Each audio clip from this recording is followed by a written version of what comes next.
Le Refugee Food Festival, c'est une initiative citoyenne qui est née en juin 2016, co-organisée par le HCR, l'agence de l'ONU pour les réfugiés. Et suite à ça, il y a un kit méthodologique qui a été créé pour que des citoyens dans leur ville puissent monter leur Refugee Food Festival avec les restaurateurs locaux, les associations locales qui leur présentent des chefs réfugiés. Le but du Refugee Food Festival, c'est de changer notre regard sur les personnes réfugiées, de mettre en avant leurs talents, de découvrir des saveurs venues d'ailleurs et d'être un tremplin professionnel pour eux. C'est trop bien, en vrai, j'avais pas vu du tout ces derrière. En fait, c'est le Refugee Food Festival qui m'a contacté. J'étais à la recherche de 6 ou 7 chefs, je crois, sur l'île. Et ouais, le projet me correspondait carrément, donc j'aurais demandé de venir et ça s'est fait en une demi-heure, 3/4 d'heure. Bah, ça touche à la personne, c'est de l'humain. Et ça touche aussi sur un choc de culture d'un point de vue gastronomique.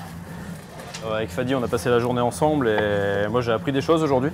Je pense qu'il en a appris aussi. Et on est vraiment sur un échange de goût, de saveurs, de fonctionnement qui sont super intéressants, quoi. On est allé au marché de Oisem, chez un spécialiste de tout ce qui est produit oriental. Donc moi je ne connais pas forcément ces produits-là, donc Fadi m'a montré exactement ce qu'il voulait, m'a expliqué aussi ses produits. Et je pense qu'il y a quelques produits que je vais continuer à travailler après. Qu'est-ce que tu apprends avec Mathieu? Partager le cuisine français et arabe. Français et syrien exactement. Le problème en Syrie, après je vais au Liban, je travaille dans la cuisine libanaise. Je fais ce soir bois chiche avec le crème sésame, avec citron. Ça veut dire en arabe hummus, kebsi, salade, fattouche et taboulé. Sur la métropole lilloise, vous avez 5 restaurants et 5 chefs réfugiés qui participent. Mais en Europe, parce que c'est un Refugee Food Festival européen, cette édition, c'est dans 13 villes et 6 pays. Et toutes ces villes, en fait, recoupent plus de 80 chefs et restaurants partenaires. C'est quelque chose qu'il faut renouveler peut-être dans l'année ou l'année prochaine. Et j'incite aussi tous les chefs à participer à ce genre d'expérience, parce que d'un point de vue humain, c'est vraiment au top, quoi. Toutes les bonnes énergies sont les bienvenues pour mobiliser les associations, les personnes qui œuvrent auprès des réfugiés, pour mobiliser les restaurants, pour faire venir ses amis, sa famille. Et l'idée, bien sûr, c'est qu'au final, ce soit bénéfique pour tout le monde et que chacun passe un beau moment lors des soirées.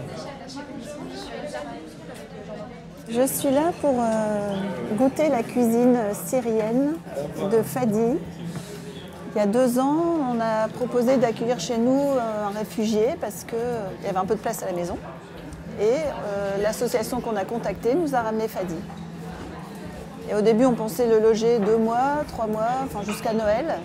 Et puis finalement, il est resté 8 mois parce qu'il attendait ses papiers. Et tant que les demandeurs d'asile n'ont pas leur carte de séjour, ils n'ont pas le droit de travailler. Donc pendant 8 mois, il était à la maison, on a bien mangé. Moi, je lui donnais des cours de français le soir. Et je voyais qu'il était très motivé. Je me suis beaucoup attachée à lui, ma famille aussi. Je l'ai aidé à faire venir sa femme et ses 2 petits-enfants. Je suis devenue sa marraine.